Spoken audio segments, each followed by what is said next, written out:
Welcome to Comment Dammy. Hi, this is a drama commentary by Dami. This is Comment Dami, and welcome to episode 1, You Are My Spring.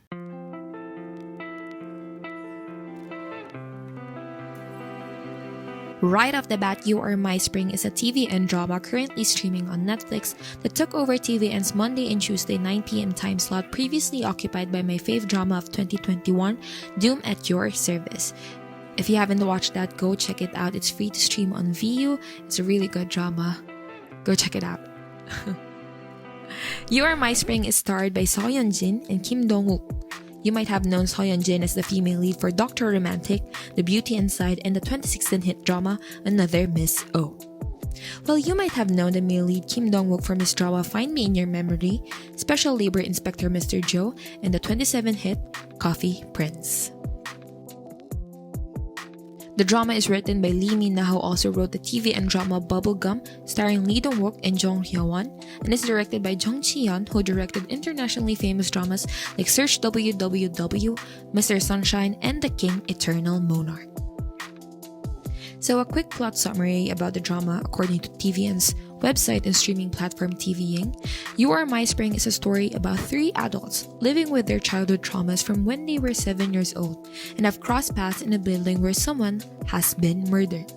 It's promoted as a healing drama for adults, and we'll see as the drama progresses if we could actually find healing from it, or is this going to be another emotional roller coaster for all of us?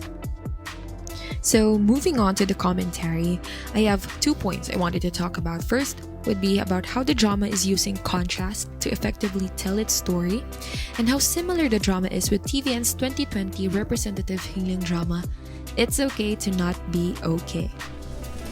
On contrast, I've noticed, like from the teasers they've released on TVN's Twitter account, that the drama seemed like, a light romance drama of some sort. And when I say light, I mean the plot would have like a typical love story conflict, or it would be like a slice of life kind of romance drama, that would have some problems that you can relate to. And it would be easy to watch. Like, you wouldn't really have any problems watching it. And maybe you'll have some time to self-reflect every after episode. And that was it. That was my first impression of the drama. But then, all of it was a lie. All of them was a lie. When they released a trailer of the drama, I was doubting myself if I actually clicked the right video because it was so different from what they were promoting. The colors they used were different, the emotions they were showing were also different, like actually 180 degrees different. That was how different the promo pictures and the trailer was. So I was really surprised. Maybe because I wasn't really able to follow the timeline of releases when the promotional post went out, because what I first saw was of course the main poster and some still previews, which again, as I've mentioned, were bright and very fitting to the title, You Are My Spring. It's very spring-like. And they also released like video previews of the main leads just goofing around and just being, a comedy duo, which was really fun to watch and really cute, for me. But then when I saw the trailer, it wasn't really cute and funny at all. It was at some point traumatic because it was so scary, it was so dark, everything was so solemn, everything was so serious and everything. I just was really surprised, And because of that kind of contrast in the promotions and how they showed and how they're promoting the show, that perked my interest in watching the pilot episode of the drama. And they actually continued, using that contrast that I'm talking about with pacing the story in the scenes. So you could actually classify which scenes were comedic and which scenes were taken from a thriller movie. Like, you could tell after all those funny and light scenes, something disturbing or something terrifying would happen next. And that was my experience. Like, I wasn't really able to move on after that opening scene from episode 1. I was really traumatized by it. That even if the scene was already funny, already light, I just couldn't take it out of my head. Like, that opening scene, like, wow, what will happen next? And then, you'll get to enjoy other funny scenes because how it's written is really funny. I think that's an important note as well. So other examples of how they used contrast is when they were laying down the backstory of the trauma of the female lead. Now you could see and feel the pain, the fear, the desperation of the female lead, and it gives you the idea that it was a painful event that she still remembers in her body, even though she denies it at some parts. Then, fast forward to the scene where the male lead was asked to give like a brief analysis of the female lead's life. And that was their first meeting. Mind you, that was their first meeting. And it was supposed to be a funny scene because of how the female lead reacted, how the script was written, how it was edited. It was supposed to be a funny scene. But then, you could actually feel that the female lead was really taken aback because it's an unspoken truth about her. And like, I feel like, oh no, I feel bad for her because I've already seen the backstory. They've already laid down a backstory in a very sad way. But what the male lead was also doing was just laying down the female lead's trauma, but in a different manner in contrast with how it was presented as a backstory. So main point is that they're using contrast in terms of promotions, how they promote the show, the dialogues they use. It's funny, but at the same time it's serious. Then how they're pacing the story. So let me know in the comments if may iba pa kayong napansin na contrasting elements in the drama. For the next main point, I seriously couldn't take off the idea that this drama, this You Are My Spring drama, is very similar with It's Okay to Not Be Okay the first time I thought about it. Like, siguro I just miss the drama from time to time and I miss how invested I was when I was watching it. But there were some similar elements between the two dramas, kaya I felt like they're just two different stories in the same universe, Like, MCU kind of feel. So, first similarity is the use of children's stories. Both dramas have childhood traumas as their premise for their plots, diba? And both dramas made use of children's stories to help us digest and process what the characters were going through. It's amazing, actually, like how plots of children's stories don't change at all. It's just, as we age, our interpretation of the children's stories change. Right?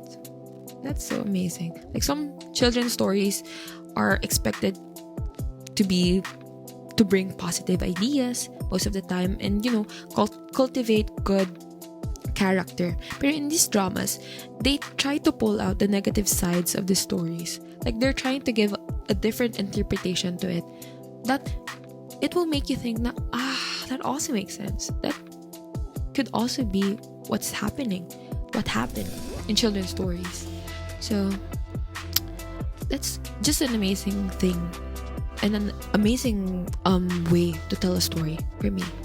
Then the next similarity is how they use comedy to either prepare you for a dramatic scene or comfort you after it.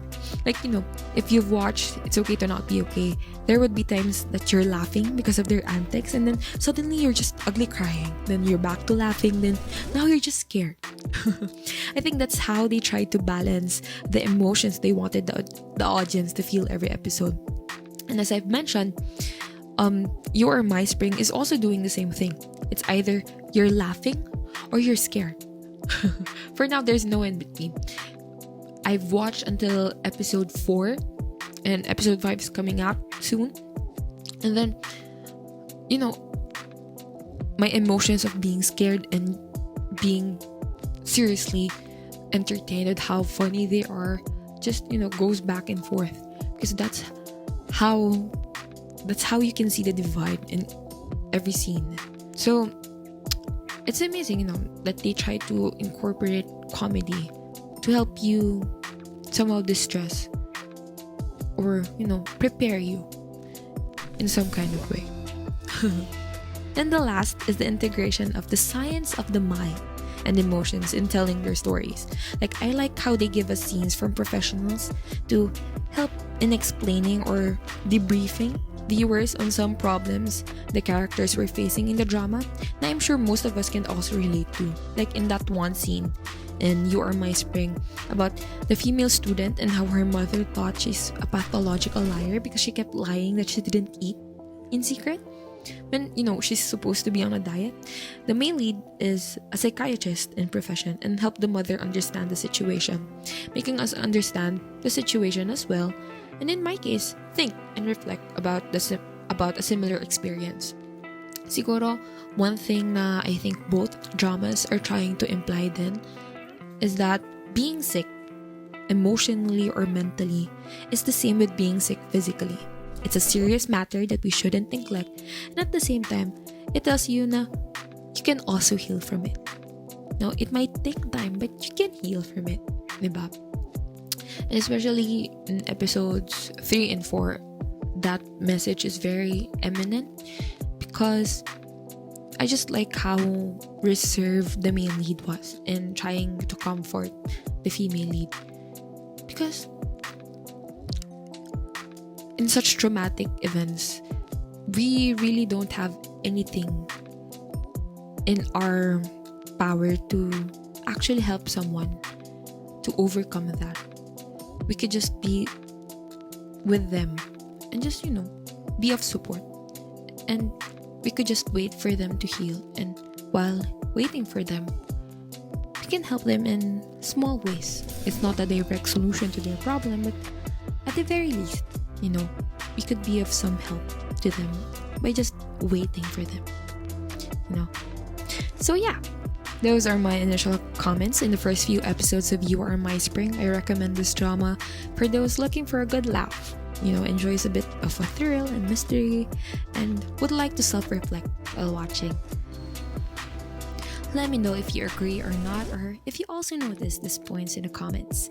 That's it for this episode. Until the next one of commentdamy. Thank you for watching this video. If you like this one, give it a thumbs up, and I'll see you on the next. Bye!